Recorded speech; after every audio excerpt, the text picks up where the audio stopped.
নমস্কার, শুভ সন্ধ্যায় আন্তরিক স্বাগত হসলা রেডিওর সকল শ্রোতাদের। আজ মঙ্গলবার 4 আগস্ট 2026, 18 শ্রাবণ 1433। বিষ্ণুপুর হসলা রেডিও থেকে সংবাদ পরিবেশন করছি রীনা দত্ত।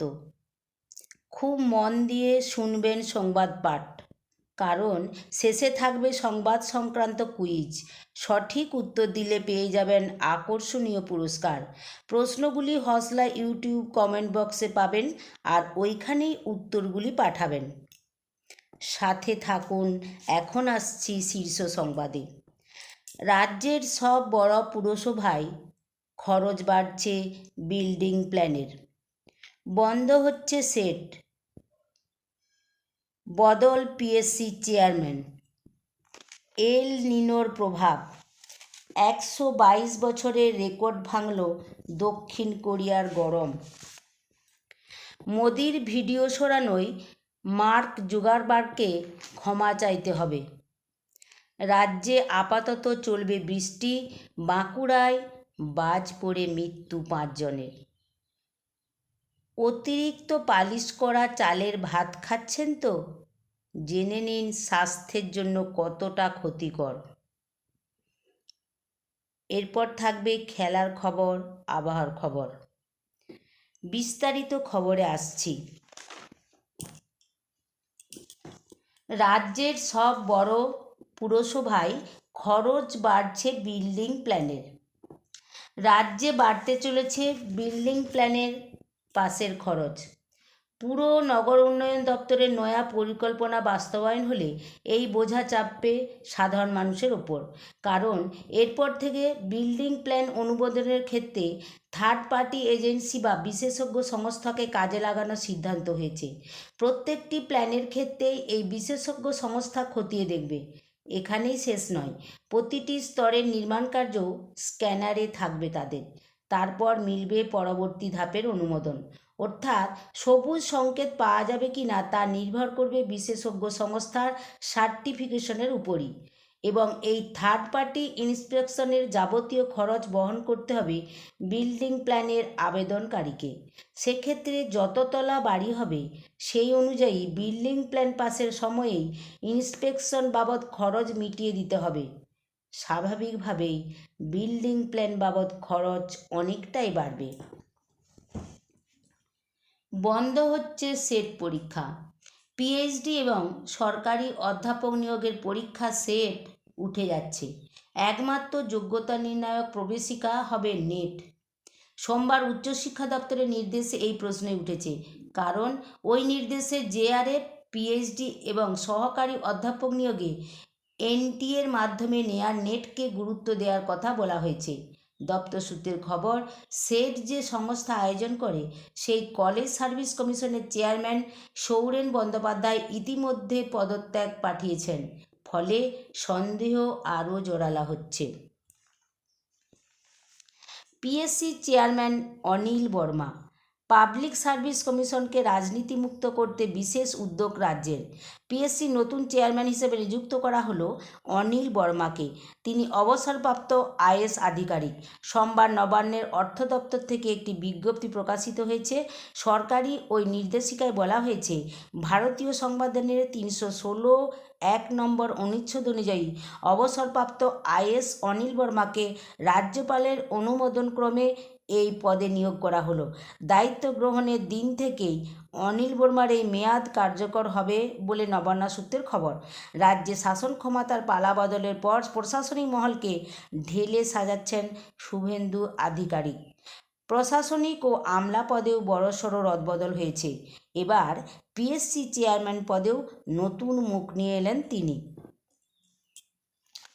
আসছি পরের খবরে। এল নিনোর প্রভাব।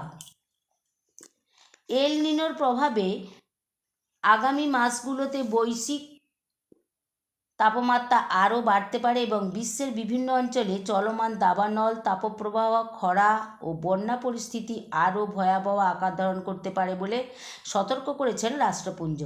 বিশ্ব আবহাওয়া সংস্থা ডব্লিউএমও জানিয়েছে দ্রুত শক্তিশালী হয়ে ওঠা এল নিনো আগামী কয়েক মাস বিশ্বজুড়ে আবহাওয়ার ধরনের বড় ধরনের প্রভাব ফেলবে। এর ফলে বিভিন্ন দেশে চরম আবহাওয়ার ঘটনা আরও ঘন ঘন এবং তীব্র হতে পারে। রাষ্ট্রপুঞ্জের মহাসচিব আন্তোনিও গুতেরেস বলেন, এল নিনো শুধু আমাদের দোরগোড়ায় নয়, এটি ঘরের ভেতরে ঢুকে পড়েছে এবং তাপমাত্রা বাড়িয়ে দিচ্ছে। এটি কেবল একটি প্রস্তুতি পর্ব। এল নিনো আরও শক্তিশালী হচ্ছে, যা ইতিমধ্যেই জ্বলতে থাকা অঞ্চলগুলোতে ইন্ধন যোগাচ্ছে। প্রতিবেদনে বলা হয়েছে, মধ্য প্রশান্ত মহাসাগরের সমুদ্রপৃষ্ঠের তাপমাত্রা স্বাভাবিকের তুলনায় 2.9 ডিগ্রি সেলসিয়াস পর্যন্ত বেশি হতে পারে। সমুদ্রপৃষ্ঠের এই অস্বাভাবিক উষ্ণতা বৈশ্বিক আবহাওয়া ব্যবস্থাকে প্রভাবিত করবে এবং তাপমাত্রা বৃদ্ধিতে ভূমিকা রাখবে। বিজ্ঞানীদের আশঙ্কা, চলতি বছরের দ্বিতীয়ার্ধে এল নিনো সর্বোচ্চ তীব্রতায় পৌঁছাতে পারে।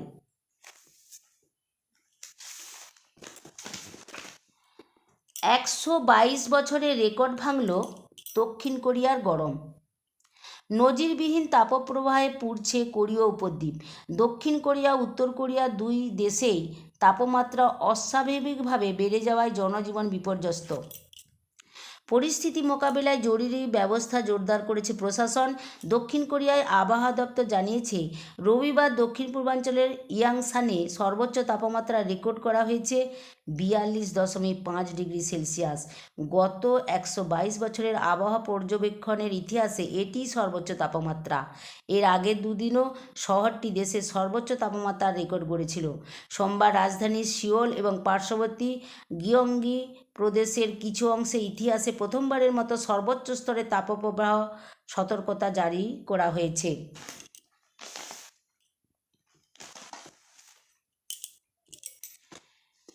এখন রাজ্যে বৃষ্টি চলতেই থাকবে। বাঁকুড়ায় বাজ পড়ে মৃত্যু 5। সোমবার বাঁকুড়া জেলার বজ্রাঘাতে স্বাস্থ্যকর্মী সহ 5 জনের মৃত্যু হয়েছে। মৃতদের বাড়ি রায়পুর, বিষ্ণুপুর, সিংড়াপাল ও বড়জোড়া থানা এলাকায়। এদিন স্বাস্থ্যকেন্দ্রের কাজ সেরে বাড়ি ফেরার পথে রায়পুর ব্লকের ধানারা পঞ্চায়েতের মধুপুর গ্রামের কাছে বজ্রাঘাতে একই পরিবারের 2 বোনের মৃত্যু হয়েছে। মৃতদের নাম মণিমালা হাঁসদা, বয়স 26, ও খুকুমণি হাঁসদা, রায়পুর থানার, বয়স 22,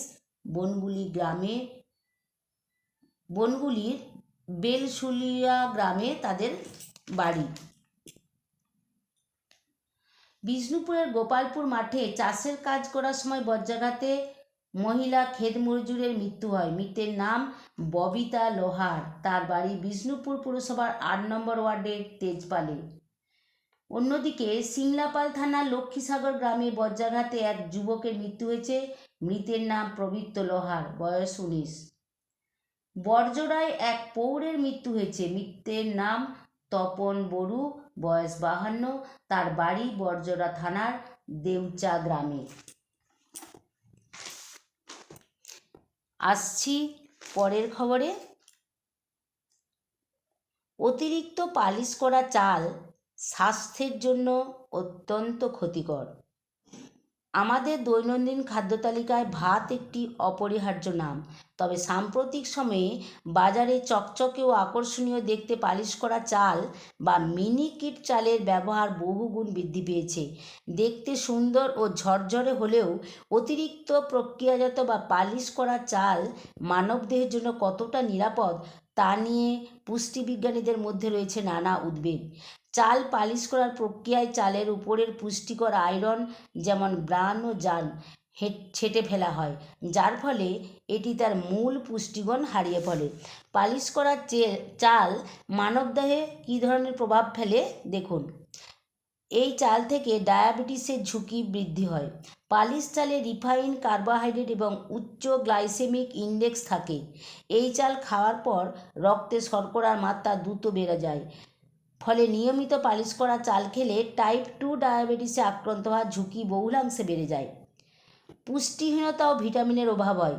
চাল অতিরিক্ত পালিশ করার ফলে এর খোসায় থাকা protein, fibre, vitamin B complex, iron, ম্যাগনেসিয়ামের মতো প্রয়োজনীয় খনিজ উপাদান ধ্বংস হয়ে যায়। হৃদরোগ ও স্থূলতার আশঙ্কা হয় এই চাল খেলে। পালিশ করা চালে ফাইবারের আঁশ পরিমাণ একেবারেই কম থাকে। ফাইবার কম থাকার কারণে এটি দ্রুত হজম হয়ে যায় এবং ঘন ঘন ক্ষুধা পায়, ফলে প্রয়োজনের অতিরিক্ত খাবার খাওয়ার প্রবণতা তৈরি হয়, যা স্থূলতা ও ওজন বৃদ্ধির প্রধান কারণ। হজমের সমস্যা ও কোষ্ঠকাঠিন্যও হয় এই চালের ভাত খেলে। পাচনতন্ত্র বা পরিপাকতন্ত্রকে সুস্থ রাখতে আঁশ জাতীয় খাবার অত্যন্ত জরুরি। পালিশ করা চালে ফাইবার না থাকায় এটি পরিপাক নালীর স্বাভাবিক গতি হ্রাস করে, যা দীর্ঘমেয়াদে কোষ্ঠকাঠিন্যের মতো সমস্যার সৃষ্টি করতে পারে। কোলেস্টেরল ও রক্তচাপ বৃদ্ধিও হয়। পালিশ না করা বা লাল চালে অ্যান্টিঅক্সিডেন্ট ও প্রাকৃতিক তেল থাকে, যা রক্তে খারাপ কোলেস্টেরল কমাতে সাহায্য করে, কিন্তু পালিশ করা চালে এই গুরুত্বপূর্ণ উপাদানগুলো অনুপস্থিত থাকায় এটি রক্তে চর্বির মাত্রা নিয়ন্ত্রণে কোনো ভূমিকা রাখতে পারে না।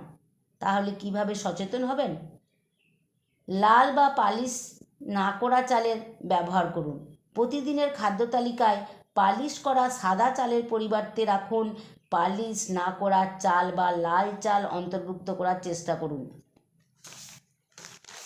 আপনারা খবর শুনছেন হজলা রেডিও থেকে। এবার আসছি খেলার খবরে। আহমেদাবাদের ব্যাটন নিলেন উষা। সমাপ্তির মধ্যেই দেখা গেল আর এক সূচনার আভাস। গ্লাসগো কমনওয়েলথ গেমসের সমাপ্তি অনুষ্ঠানের মাধ্যমে ক্রীড়া বিশ্বকে আমন্ত্রণ জানিয়ে রাখল পরের কমনওয়েলথ গেমসের সংগঠক দেশ ভারত। 2030 সালের কমনওয়েলথ গেমস হতে চলেছে আহমেদাবাদে, যে কারণে সমাপ্তি অনুষ্ঠানে নাচ গানের মধ্যে বারবার ফুটে উঠেছিল ভারতীয় সংস্কৃতির ছায়া। সমাপ্তি অনুষ্ঠানে 20 মিনিট বরাদ্দ ছিল ব্যাটন বদলের জন্য, যেখানে গ্লাসগোকে বিদায় দিয়ে স্বাগত জানানো হয় আহমেদাবাদকে। অনুষ্ঠান মাতিয়ে দেন শঙ্কর মহাদেবন, সঙ্গে ছিলেন গায়কের দুই ছেলে সিদ্ধার্থ এবং শিবম। নৃত্য পরিবেশন করেন প্রাক্তন বিশ্ব সুন্দরী মানুষী চিল্লার। এরপরে মঞ্চে দেখা যায় ভারতের দুই কিংবদন্তি ক্রীড়াবিদকে। পিটি উষার হাতে কমনওয়েলথ গেমসের পতাকা এবং ব্যাটন তুলে দেন নীরজ চোপড়া, যার মাধ্যমে দামামা বেজে যায় 2030 সালের আহমেদাবাদ গেমসের। উল্লেখ্য, 13টি সোনা, 17টি রূপো, 9টি ব্রোঞ্জ পদক পেয়ে এবারের কমনওয়েলথ গেমসে শেষ করেছে ভারত। পদক তালিকায় ভারতের স্থান 4 নম্বরে। এবারের গেমসে ভারতকে সবচেয়ে বেশি পদক এনে দিয়েছে বক্সিং, 7টি সোনা এবং 3টি রূপো। এছাড়া 3টি করে সোনা এসেছে জুডো এবং প্যারা অ্যাথলেটে। ভারোত্তোলনে একটি সোনা জেতেন মীরাবাই চানু।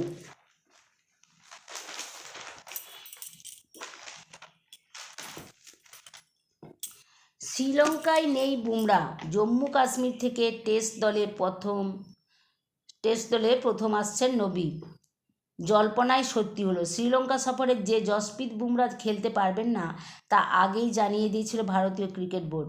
এইবার তার পরিবর্তে ঘোষণা করে দিল তারা। জম্মু কাশ্মীরের পেসার আকিব নবিদারকে বুমরার পরিবর্তে হিসাবে নেওয়া হয়েছে টেস্ট দলে। জম্মু ও কাশ্মীর থেকে ভারতীয় টেস্ট দলের প্রথম ক্রিকেটার তিনি। আসছি আবহাওয়ার খবরে। ভারী বৃষ্টিপাতের সম্ভাবনা। আজ বাঁকুড়ার সর্বোচ্চ তাপমাত্রা 34 ডিগ্রি সেলসিয়াস, সর্বনিম্ন 26 ডিগ্রি সেলসিয়াস। পুরুলিয়া সর্বোচ্চ তাপমাত্রা 33 ডিগ্রি সেলসিয়াস, সর্বনিম্ন 26 ডিগ্রি সেলসিয়াস। আজ এখানেই সংবাদ পাঠ শেষ করছি। নমস্কার, শুভরাত্রি।